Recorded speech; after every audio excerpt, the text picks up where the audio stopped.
오늘 열릴 북한 최고인민회의 대의원 대회에 대해서 얘기 나눠보도록 하겠습니다. 네, 홍현익 세종연구소 수석연구위원 나와 있습니다.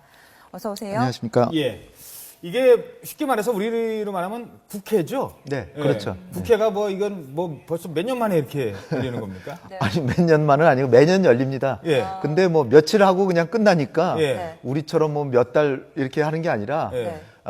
오늘 아니면 내일까지 네. 하고 이제 끝날 거라고 생각되고요. 예. 네. 매년 한 번 내지는 두 번, 네. 어떤 때는 두 번, 가을에도 한 번 할 때가 있고 안 할 때도 있고. 네. 그러니까 이건 거수기 역할을 할 뿐이지 예.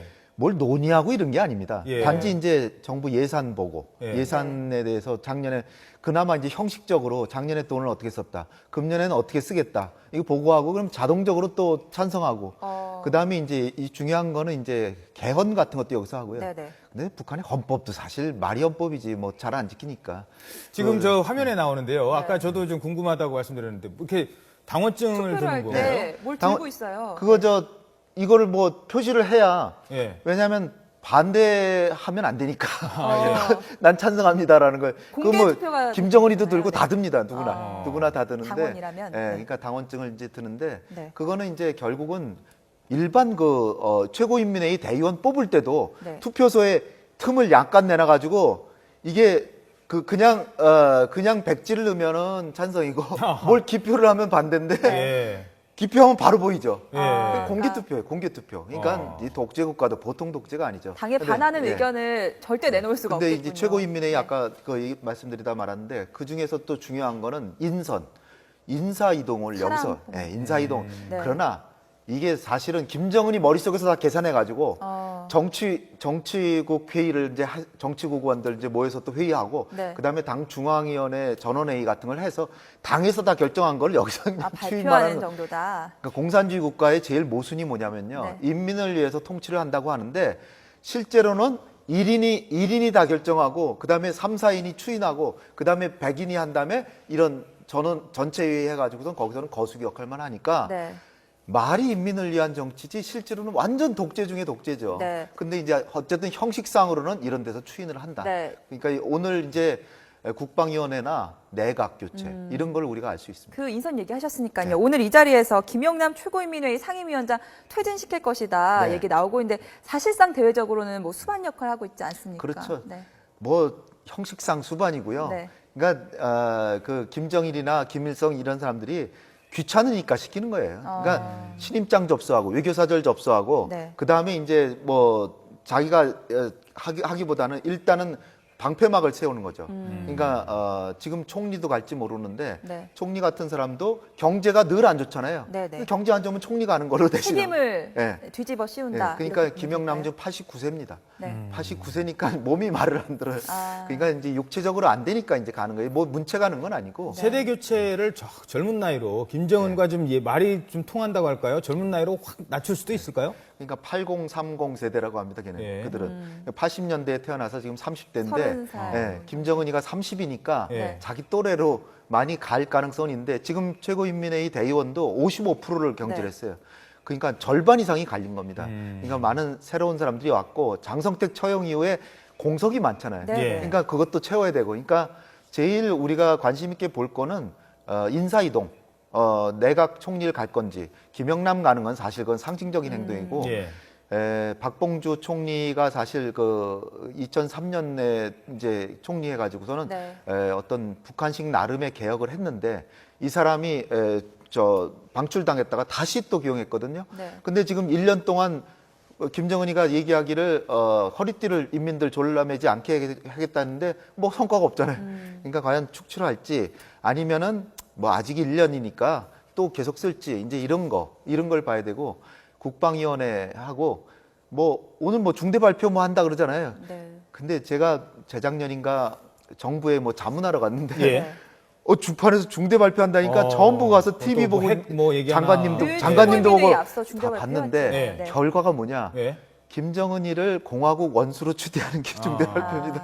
그러니까 그쪽 입장에서는 뭐 네, 그렇다는 거죠. 네, 네. 예. 근데 사실은 오늘도 뭐 중대발표라는 건 다른 거 아닐 겁니다. 아마 음. 국방위원회 지금 제1위원장인데 네. 제1자 띄고 그냥 위원장을 하든지 아. 아니면 재추대했다. 재추대했다 이거를 중대발표를 할 것이라고 예상은 하는데 모르죠. 뭐 실제로 뭐 어떤 내용이 나올지는 뭐 확실히는 확언은 못하지만 네. 대체로 이런 경우에는 김정은이의 신변 아무래도 국방위원회 제1위원장으로 다시 추대했다. 오늘 있을 중대 발표도 뭐 어차피 그런 식으로 될 가능성이 그럴 있다. 거라고 전 예. 생각합니다.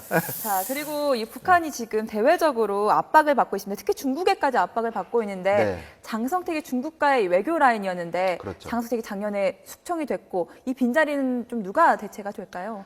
글쎄요, 뭐 이제 지금 북한의 13개 경제개발구 뭐 발표하고 국가경제개발위원회 뭐 이런 것도 했는데 네. 거기 뭐 위원장이라든지 아니면 김영일이라고 이 사람이 국제부장이고 당비서인데 이 사람이 네. 중국통입니다. 김영일이요.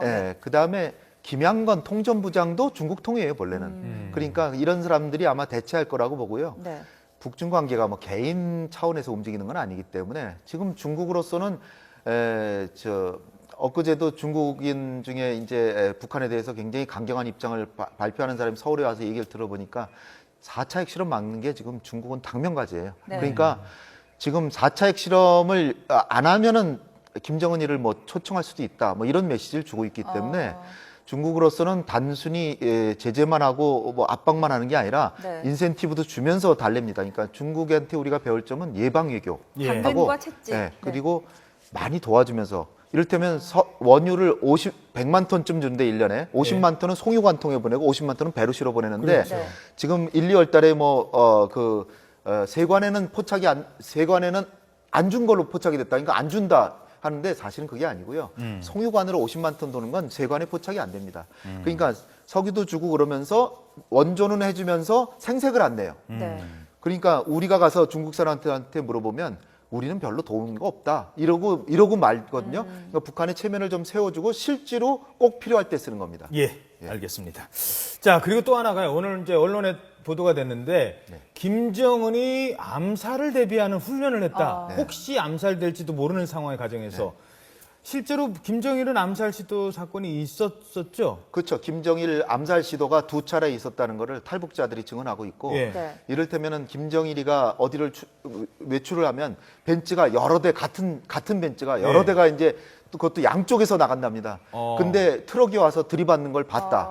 이런 보도가 있었고 또 하나 아주 큰 사건은 용천역 폭파 사건이라는 게 있습니다. 예.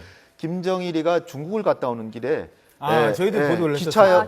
기차를 이제 공식 보도는 김정일이가 통과한 뒤 1시간 있다 폭파했다라 그러는데 또 다른 증언에 의하면 30분 전에 폭발했다 이런 증언도 있어서 김정일 암살 시도가 아니었나 이런 얘기도 있습니다. 따라서 김정은이는 뭐 더 30도 안 된 젊은 놈이 저게 왜 까부냐 이런 사람도 있기 때문에 더 신변 안전에 지금 유의하고 있는 것으로 보이고 지난달 15일 날 평양에서 대대적인 그 경호 훈련을 했다. 이런 게 이제 보도가 됐거든요. 김정은이 지금 심리는 어떻게든지 내가 30도 안 됐는데 북한도 굉장히 그 권위주의적이고 유교적인 그런 질서에 있기 때문에 가부장적인 사회거든요. 그러니까 30도 안 된 나이에 단지 아버지가 김정일이라는 이유로 왕이나 마찬가지죠. 왕처럼 있는데 굉장히 불안하니까 이런 훈련을 하는 것으로 보입니다. 그 북한 내부 체제 불안정한 상황에 대한 반증이라고 볼 수도 있을까요? 김정은이 심리가 불안하고 그야말로 김정은이는 대체될 수 없는 인물이기 때문에 이를테면 지금 당장에 김정은이가 암살당했다. 누가 하겠습니까? 그렇죠. 김정철이가 있는데 지금 나타나지 않고 있는데 김정철이 세우든지 김여정이 세우든지 뻔합니다. 딴 사람이 아니고 백돌도. 그래서 김여정이 여성이지만 김여정을 이렇게 내세우는 거는 내가 죽으면 김여정이가 한다. 뭐 이런 얘기라고 볼 수 있습니다. 근데 김정철이 형이니까 형은 나타나기 좀 어렵죠. 왜냐하면 아무래도 실질적 위협이 될 수 있잖아요. 위협이 될 수 있으니까. 그러나 여동생이기 때문에 그래서 제가 볼 때는 김정은이가 암살당하면 김여정이를 내세우지 않을까 이렇게 봅니다. 네. 알겠습니다. 자, 그런가 하면 요즘에 그 북한의 무인기 때문에 국민들이 많이 좀 불안해하시고 그래서였을까요? 우리 군이 우리 군의 무인기죠. 네. 송골매를 공개를 했는데요. 네. 일단 저희 취재 기자의 보도 내용을 정리를 해드리고 그리고 질문 드리도록 네. 하겠습니다. 어느 정도 수준인지 함께 보도록 하겠습니다. 황혜경 기자가 보도합니다. 국산 무인기 송골매가 활주로를 박차고 날아오릅니다. 지난 2001년 도입돼 군단급에 실전 배치된 무인 정찰기입니다. 길이 4.8m, 폭 6.4m에 연료 주입 시 무게는 290kg, 시속 120에서 140km 속도로 최대 5시간까지 비행할 수 있고 주간에는 반경 20km, 야간에도 10km까지 내다볼 수 있는 고성능 무인기입니다. 원격으로 80km 떨어진 곳까지 조종이 가능하고 중계 장비를 이용하면 110km까지도 조종할 수 있습니다. 특히 감지기는 최상급으로 360도 회전이 가능한 데다 화질이 선명해 적군의 움직임을 세세히 파악할 수 있습니다.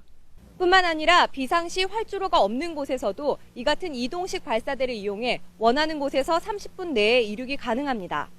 때문에 최근 발견된 일련의 정체불명 무인기들과는 차원이 다른 수준이라는 게 군 당국의 설명입니다. 특히 송골매 등 국내 무인 정찰기는 동영상을 실시간으로 전송할 수 있어 야전과 군단, 합참 등 지휘 라인이 영상을 공유하며 신속한 대응을 하고 있다고 밝혔습니다. 우리 군은 우수한 첨단 장비를 통해서 유사시 어떠한 적의 도발 징후도 즉각 포착하고 대응할 수 있는 작전 태세를 갖추고 있습니다. 이 밖에도 군 당국은 사단은 물론 대대급에도 무인 정찰기를 도입해 전력화할 방침입니다.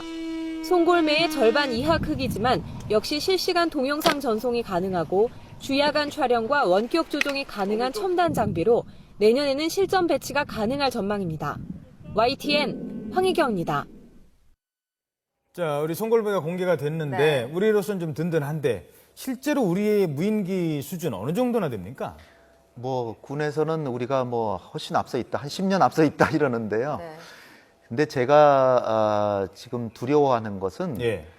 엊그저께 세대 발견된 거는 그들의 그 무인기 중에 제일 낮은 수준이고 제일 작은 거고 예. 작아서 레이더에 안 걸린 거죠. 예. 근데 북한도 저렇게 저 지금 5.5m라는데 5.5m짜리도 있는데 무인기 있죠. 예, 예.